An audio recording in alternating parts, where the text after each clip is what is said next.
축복하며 인사하겠습니다. 오늘도 풍성한 감사가 넘치시기 바랍니다. 예. 여러분들은 올 한 해 얼마나 많은 열매들을 거두셨습니까? 하나님이 우리에게 주신 은혜가 어느 정도나 여러분들에게 감사의 제목들로 넘쳐나십니까? 아마도 부족한 부분도 있고 또 이루지 못한 것들도 있고 또 아픈 것도 있고 여러 가지 문제들도 있을 것입니다. 그러나 올 한 해 우리가 조용히 눈을 감고 하나님께서 우리에게 베풀어 주신 그 은혜를 하나하나 생각하다 보면 우리에게 있는 여러 가지 아픔과 상처들, 또 이루지 못한 것들, 또 여러 가지 아쉬운 점들도 하나님이 베풀어 주신 은혜가 우리 마음에 풍성하게 임할 때 우리들은 감사의 고백들이 넘쳐나는 한 해가 될 줄로 믿습니다. 그래서 우리가 감사의 고백들이 많아질수록 우리의 삶이 풍성해지고 우리의 신앙이 더 성장하게 되는 줄로 믿습니다. 특별히 그 무엇보다 우리가 어떤 물질적으로 더 많아진 것, 물론 그것도 감사의 제목이 될 수 있습니다. 건강이 더 좋아진 것도 감사의 제목이 될 수 있을 것입니다. 내가 이루고 싶은 여러 가지 계획, 꿈을 이룬 것도 감사의 제목이 될 수 있을 것입니다. 그러나 성경에서 우리에게 제일 감사하라고 명령하는 것은 하나님의 말씀대로 살아갈 때 하나님이 약속하신 그 약속의 말씀이 우리 삶 가운데 이루어짐으로 감사해야 할 줄로 믿습니다. 그리고 그 무엇보다 우리가 영적인 성장을 이루고 영적인 열매들을 맺어가는 것, 그래서 우리가 예수 그리스도를 닮아가는 것, 더 사랑하는 사람이 되는 것, 그것이 그 어떤 감사의 제목보다 우리가 가장 감사해야 할 제목이 될 줄로 믿습니다. 오늘 이 아침에도 우리가 추수감사주의를 맞이하여서 앞에 놓여 있는 그러한 풍성한 곡식들과 풍성한 열매들, 또 우리 삶에 주어진 여러 가지 좋은 것들로 감사할 뿐만이 아니라 그것을 뛰어넘는 하나님이 주신 은혜, 특별히 우리에게 있는 영적인 성숙함으로 매일매일이 하나님과 함께함으로 감사하는 영적인 성장이 이루어져서 하나님께 날마다 감사할 수 있는 저와 여러분 되시기를 바랍니다.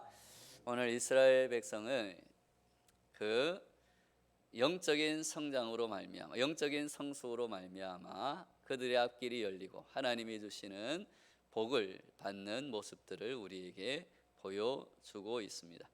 이스라엘 백성이 걸어갔던 광야 40년의 그 여정은 그들의 신앙을 성숙하게 만드는 훈련의 과정이었다고 우리는 알고 있습니다.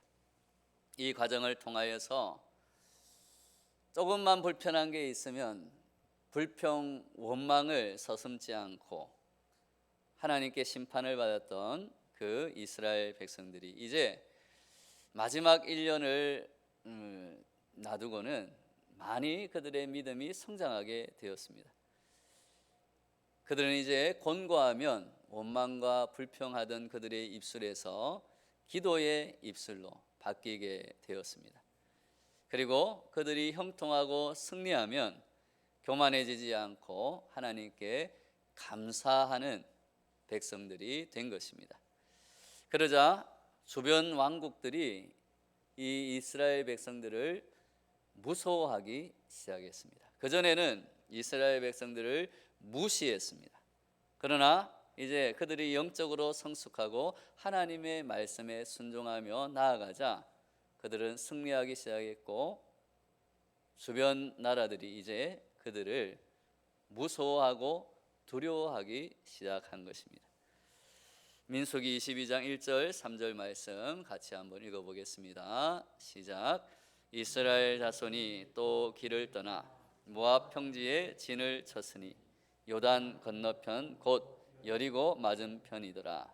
십볼의 아들 발락이 이스라엘이 아모리에게 행한 모든 일을 보았으므로 모압이 심히 두려워하였으니 이스라엘 백성이 많음으로 말미암아 모압이 이스라엘 자손 때문에 번민하더라.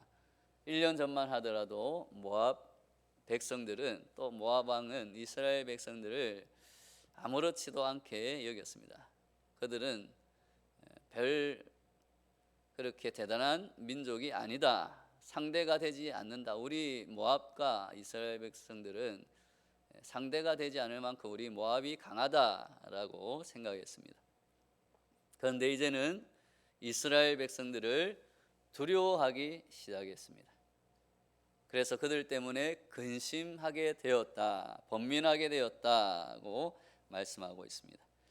그리고 이스라엘을 물리칠 그 방안을 모색하였습니다. 어떤 방안이 어떻게 진행되었는가의 기록이 오늘 우리가 읽은 민수기 22장의 내용입니다. 먼저 모압 왕 발락은 미디안 장로들을 불러서 그들과 의논을 합니다. 미디안 장로들과 의논한 데는 그만한 이유가 있습니다. 미디안 족속들은 아브라함의 아들 중 하나였습니다. 모세가 피신한 것도 이 미디안 제사장의 집이었습니다. 그래서 이들은 하나님이 누구인가, 또 모세와 같이 생활을 했던 그 미디안 제사장을 알고 있었기 때문에 이 모세와 이스라엘 백성들이 어떠한 민족인가에 대해서 잘 알고 있었습니다. 그래서 발락은 이 이스라엘과의 전쟁이 이제는 그들의 힘으로, 군대의 힘으로, 어떤 인간의 힘으로 이길 수 없다라는 것을 잘 알고 이 미디안 장로들을 불러서 하나님은 누구인가, 어떤 분인가, 또 이스라엘 백성은 어떤 백성인가를 물어보고 의논을 한 것입니다. 그전에는 힘으로 얼마든지 이스라엘을 이길 수 있다고 생각했습니다. 그런데 이스라엘 백성들이 아모리 족속과 바산 족속들과의 전쟁을 통해서 보여준 그러한 일들을, 사건들을 보고는 생각이 바뀌게 된 것입니다. 이스라엘 백성이 달라진 것을 보았습니다. 그래서 똑똑한 이 발락 왕은 이 전쟁은 인간의 힘으로 하는 전쟁이 아니라 다른 힘이 필요한 것이다 라는 것을 알았습니다. 그래서 미디안 장로들과 상의를 한 것입니다. 상의한 결과 발람을 초청하여서 이스라엘을 저주하게 하면 되지 않겠는가 라는 그러한 방책을 냅니다. 이 발람이 누구냐 하면 당시 모든 나라의 명성을 떨치고 있던 복술과 복을 빌어주고 저주를 비는, 즉 요즘 말로 하면 무당과 같은 존재입니다. 당시에 용한 무당이다라고 말할 수 있습니다. 그는 메소포타미아 지방에 살고 있는 무당이었습니다. 그래서 모압과는 약 640km나 떨어진 곳입니다. 640km면 서울에서 부산보다 훨씬 더 먼 거리입니다. 지금도 먼 거리인데 당시에는 어마어마하게 먼 거리였습니다. 그런데 그렇게 먼 곳에까지 이 무당인 발람의 명성이 떨쳐지고 있었다, 펼쳐지고 있었다라는 것은 이 발람이라는 무당이 얼마나 그 당시에 이 세계에서 유명하고 점을 잘 치는, 그리고 그가 복을 내리면 복을 받고 저주를 내리면 저주를 받는다는 명성이 자자한 용한 무당이었다라는 것입니다. 그래서 발락이 6절에서 이렇게 말합니다. 우리 6절 말씀 같이 읽겠습니다. 시작. 우리보다 강하니 청하건대 와서 나를 위하여 이 백성을 저주하라. 내가 혹 그들을 쳐서 이겨 이 땅에서 몰아내리라. 그대가 복을 비는 자는 복을 받고 저주하는 자는 저주를 받을 줄을 내가 알미니라. 이 말을 통하여서 그가 얼마나 용한 무당인지 다시 한번 잘 알 수 있습니다. 발락왕은 그래서 사신들과 함께 엄청난 복채를 챙겨서 이 발람을 초청하려고 보냈습니다. 그리고는 발락 왕의 그 말을 전합니다. 같이 한번 읽겠습니다. 8절 말씀 시작. 발람이 그들에게 이르되 이 밤에 여기서 유숙하라. 여호와께서 내게 이르시는 대로 너희에게 대답하리라. 모압 귀족들이 발람에게서 유숙하니라. 발람은 하나님을 알긴 알아도 하나님을 완전히 믿지는 않았습니다. 그러나 그 발람에게 하나님께서 나타나셨습니다. 그리고 이렇게 말씀하십니다. 12절 말씀 같이 읽겠습니다. 시작. 하나님이 발람에게 이르시되 너는 그들과 함께 가지도 말고 그 백성을 저주하지도 말라. 그들은 복을 받은 자들이니라. 그러한 계시를 받은 발람이 깜짝 놀라서 사신들에게 그 사실을 말합니다. 그리고 나는 가지 못하겠다라고 처음에 거절을 합니다. 그래서 사신들은 이 발락 왕에게 가서 발람이 오지 못하겠다고 합니다. 그 말을 전합니다. 그러자 발락은 용한 무당을 꼭 초청하고 싶은 마음이 강했기 때문에 더 많은 예물과 더 높은 고관들을 다시 가서 청하도록 보냅니다. 그래서 발람은 그 다시 찾아온 사람들을 기다리게 하고는 다시 하나님께 물었습니다. 그러자 하나님께서 이렇게 말씀하십니다. 20절 말씀 같이 읽겠습니다. 시작. 밤에 하나님이 발람에게 임하여 이르시되 그 사람들이 너를 부르러 왔거든 일어나 함께 가라. 그러나 내가 내게 이르는 말만 준행할지니라. 그렇게 해서 발람은 나귀를 타고 그들을 따라 떠났습니다. 그리고 그 나귀와 함께 가다가 일어난 일이 바로 오늘 우리가 읽은 본문의 말씀입니다. 하나님께서는 웬일인지 발람이 탄 나귀를 통하여서 발람의 가는 길을 막으셨습니다. 나귀가 주인을 태우고 길을 가는데 앞에 하나님의 사자들이 길을 막고 있는 것입니다. 그런데 발람과 그 주변에 있는 사람들의 눈에는 보이지 않고 나귀의 눈에는 그것이 보이는 것입니다. 그래서 나귀는 놀라서 앞길을 가지 않고 길을 벗어나서 밭으로 들어가게 됩니다. 그러자 길에서 벗어난 나귀를 이 발람이 채찍질하며 어서 가자고 재촉을 합니다. 그러나 나귀는 여호와의 사자 때문에 앞으로 가지 못하고 오히려 담쪽으로 다가가다가 주인인 발람의 발을 그 담으로 짓누르게 됩니다. 그래서 발람은 앞으로도 가지 않고 오히려 자기 발을 짓누르게 한 이 나귀에게 더 화가 나서 채찍질을 세차게 합니다.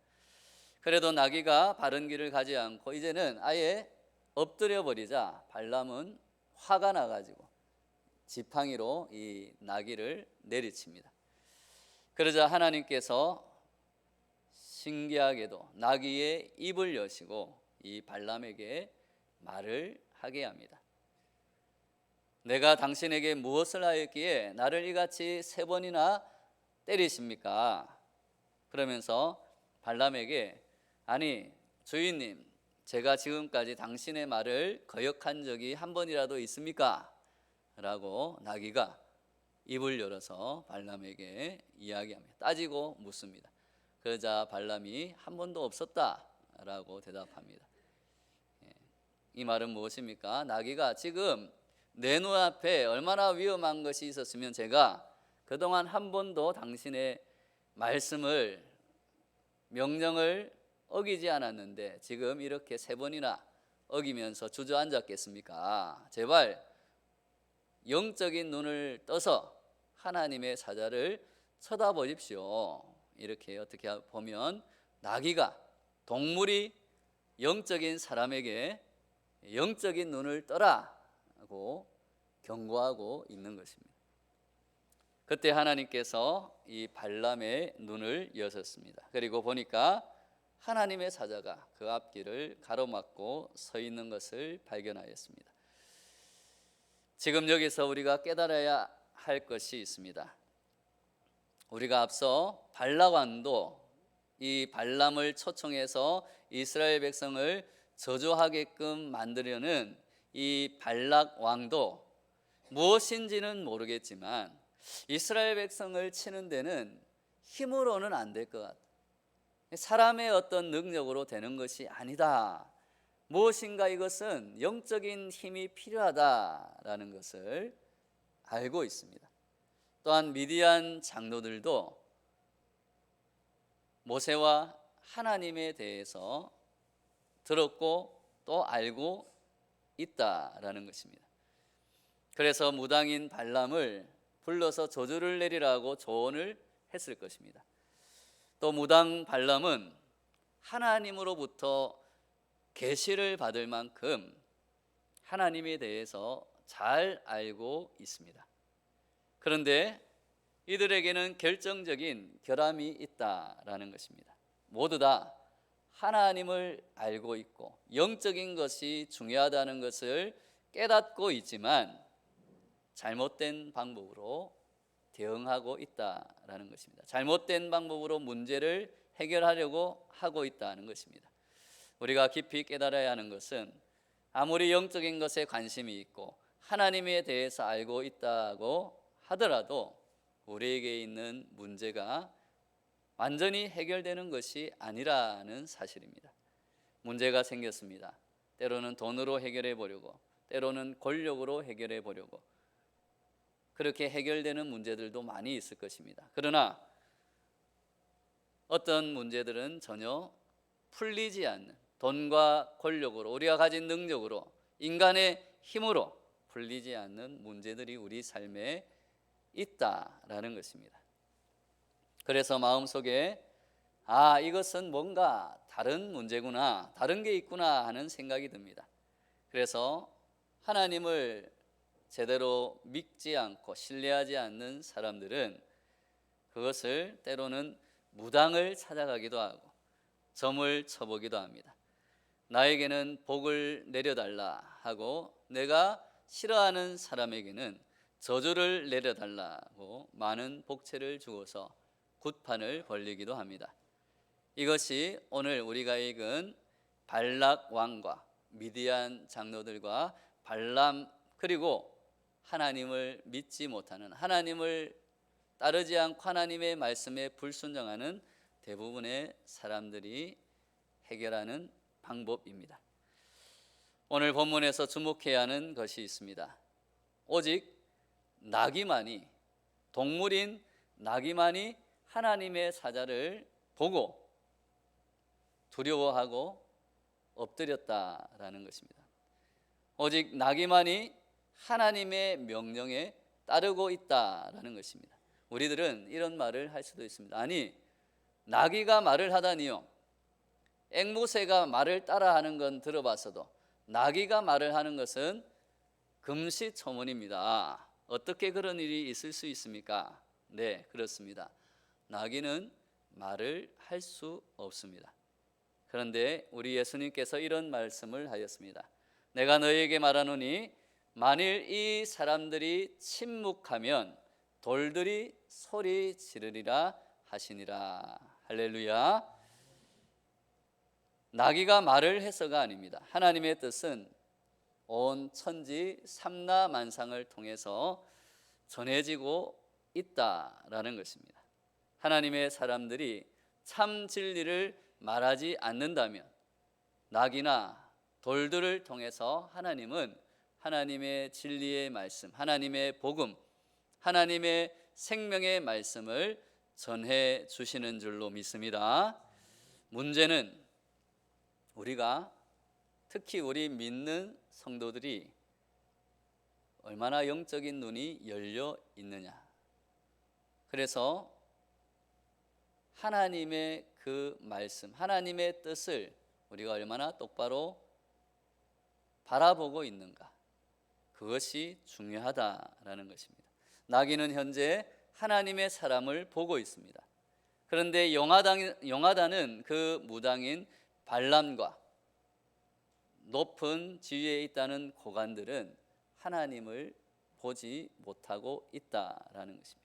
소위 하나님을 안다는 사람들, 미디안 장로들이나 발람이 하나님을 보지 못하고 있습니다. 눈앞에 이익의 정신이 팔려서 진정한 하나님의 뜻을 알지 못하고 있다는 거예요. 진정한 하나님의 복을 깨닫지 못하고 있다라는 것입니다. 이스라엘 백성이 갑자기 승승장구하는 까닭은 무엇입니까? 그들이 이방 민족들에게 이제는 복받은 민족이다라고 그렇게 느껴지는 이유는 무엇입니까? 그래서 이방 민족들이 그들 앞에서 벌벌 떨고 있는 이유는 무엇입니까?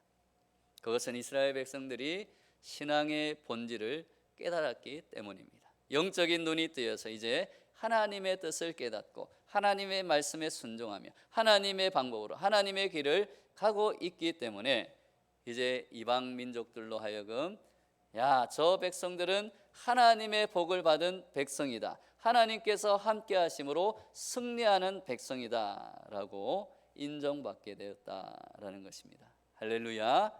저와 여러분들도 오늘 이스라엘 백성들처럼 영적인 눈이 뜨이고 하나님의 방법을 깨달아 하나님의 마음을 알고 하나님의 길을 걸어갈 때 우리 주변에 있는 사람들에게 야, 저 사람은, 저 교회는, 저 가정은, 저 자녀들은 하나님께 복을 받은 가정이다, 하나님께 복을 받은 교회다, 하나님께 복을 받은 사람이다, 하나님께 복을 받은 자녀다라는 칭찬을 받게 되는 복된 하나님의 자녀들이 되시기를 바랍니다. 그것이 신앙의 본질이다라는 것입니다. 하나님의 약속을 믿습니다. 그리고 하나님의 명령에 순종합니다. 그렇게 하는 사이에 우리의 몸과 마음과 영혼이 성장합니다. 그리고 영적인 눈이 뜨이고 하나님의 뜻을 바로 볼 수 있고 하나님의 복이 무엇인지 깨닫고 그 하나님의 복이 우리 가운데 임하는 것을 바라보며 더욱 감사할 수 있는 백성이 되는 것입니다. 이스라엘 백성들은 가나안 사람들의 장대함에 놀라 스스로를 메뚜기와 같다라고 자신을 낮추며 울고불고 아우성을 쳤던 민족이었습니다. 그런데 지금은 정반대입니다. 승승장구할 뿐만 아니라 다른 민족들이 이스라엘 백성들을 보면서 위대한 백성들이다, 하나님의 백성들이다 라고 높게 보고 있는 것입니다. 이스라엘 백성이 군대를 키우고 열심히 군사훈련을 한 것도 아닙니다. 그들이 경제학을 공부하고 경영학을 공부해서 열심히 장사를 잘해서 많은 돈을 번 것도 아닙니다. 다만 이스라엘 백성은 조금씩 영적으로 성장하여서 하나님의 말씀에 순종한 것뿐입니다. 그래서 불평과 불만을 버리고 권고하면 기도하고 형통하고 승리하면 감사하는 백성으로 성숙한 것입니다. 그들이 영적으로 성숙하자 하나님께서 하나님의 말씀을 이루어 주시고 그들로 하여금 승리하게 하시고 하나님의 약속의 말씀처럼 그들로 하여금 가나안 땅으로 들어갈 수 있게 해 주신 것입니다. 그러자 이제 이스라엘의 소문만 듣고도 다른 백성들이 벌벌 떨고 있습니다. 오늘 추수감사주일을 맞이하여서 저와 여러분에게도 이러한 영적인 성숙과 영적인 열매들이 많아져서 감사하는 마음이 풍성해지기를 바랍니다. 에베소서 4장 15절에서 사도 바울은 영적 성숙에 대해서 말씀합니다. 같이 읽겠습니다. 시작. 오직 사랑 안에서 참된 것을 하여 범사에 그에게까지 자랄지라. 그는 머리니 곧 그리스도라. 우리 성도들이 어떻게 또 어느 방향으로 자라가야 하는지, 성숙해야 하는지, 성장해야 하는지 그 목표를 분명히 사도 바울은 우리에게 말씀해 주고 있습니다. 범사에 그리스도의 장성한 분량에 이르기까지 우리는 자라나야 할 줄로 믿습니다. 예수님의 마음을 닮도록 노력해야 합니다. 예수님의 생각을 따라가야 합니다. 또한 예수님의 그 사랑과 섬김을 배우고 닮아가야 할 줄로 믿습니다. 이것을 우리는 영적인 성숙, 즉 성화라고 우리는 이야기합니다.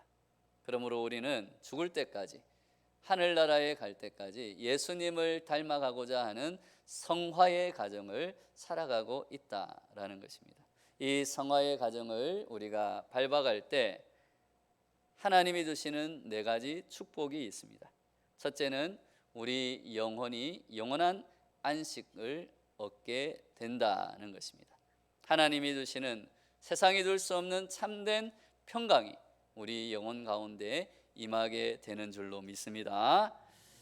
그래서 어떠한 상황에서도 흔들리지 않는 믿음으로 살아갈 수 있다라는 것입니다.